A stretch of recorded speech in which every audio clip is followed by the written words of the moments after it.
யாழ்ப்பாணம் பருத்தித்துறை ஆதார வைத்தியசாலையில் பணியாற்றிய இளம் வைத்தியர் ஒருவர் நேற்றைய தினம் சடலமாக மீட்கப்பட்ட சம்பவம் அந்த பகுதியில் பெரும் அதிர்ச்சியை ஏற்படுத்தியிருந்தது.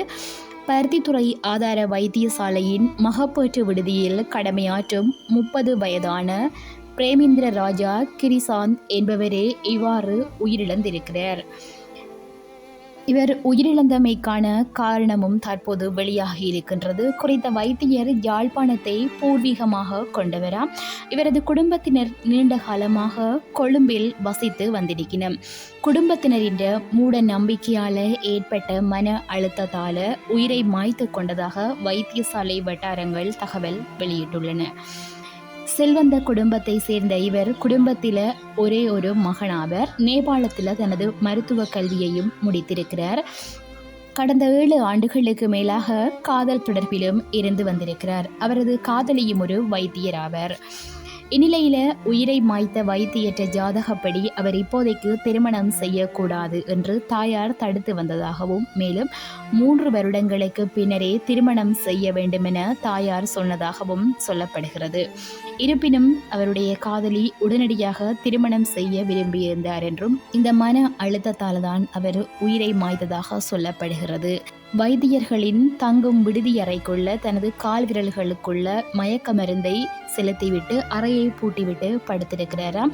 அவர் கடந்த சில நாட்களுக்கு முன்னர் சத்திர சிகிச்சை கூடத்தில் மயக்க மருந்து செலுத்துவது தொடர்பில் வைத்தியர்களிடம் நுணுக்கமாக கேட்டறிந்திருக்கிறாராம். அத்தோடு அவர் தங்கும் விடுதிக்குள்ள மயக்க மருந்து போத்தலின் மூடி என கருதப்படும் ஒன்றும் கண்டெடுக்கப்பட்டிருக்கிறதாம். இருப்பினும் மருந்து போத்தல் காணவில்லை என்று சொல்லப்படுகிறது.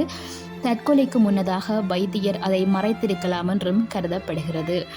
அத்தோட தற்கொலைக்கு முன்னதாக அவர் தனது காதலியுடன் தொலைபேசியில் பேசியிருக்கிறாராம். இதனையடுத்து அவருடைய காதலி பருத்தித்துறை ஆதார வைத்தியசாலையில் உள்ள மூத்த வைத்தியர் ஒருவரை தொடர்பு கொள்வதற்கும் முயற்சி மேற்கொண்டிருக்கிறாவாம்.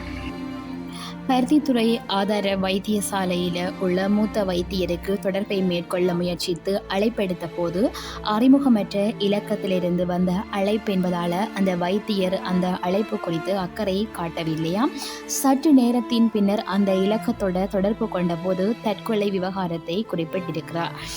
இது தொடர்பில் பருத்தித்துறை ஆதார வைத்தியசாலை பொறுப்பு வைத்தியரிடம் தெரிவிக்கப்பட்டதை அடுத்து வைத்தியரின் தங்கும் விடுதிக்கு விரைந்து சென்றிருக்கிறோம். அங்கு வைத்தியர் படுக்கையில் காணப்பட்டிருக்கிறார். பின்னர் கதவை உடைத்து உள்ளே நுழைந்த போது அவரது உடல் மீட்கப்பட்டிருக்கிறது. இதற்குள்ள வைத்தியரும் உயிரிழந்திருக்கிறார்.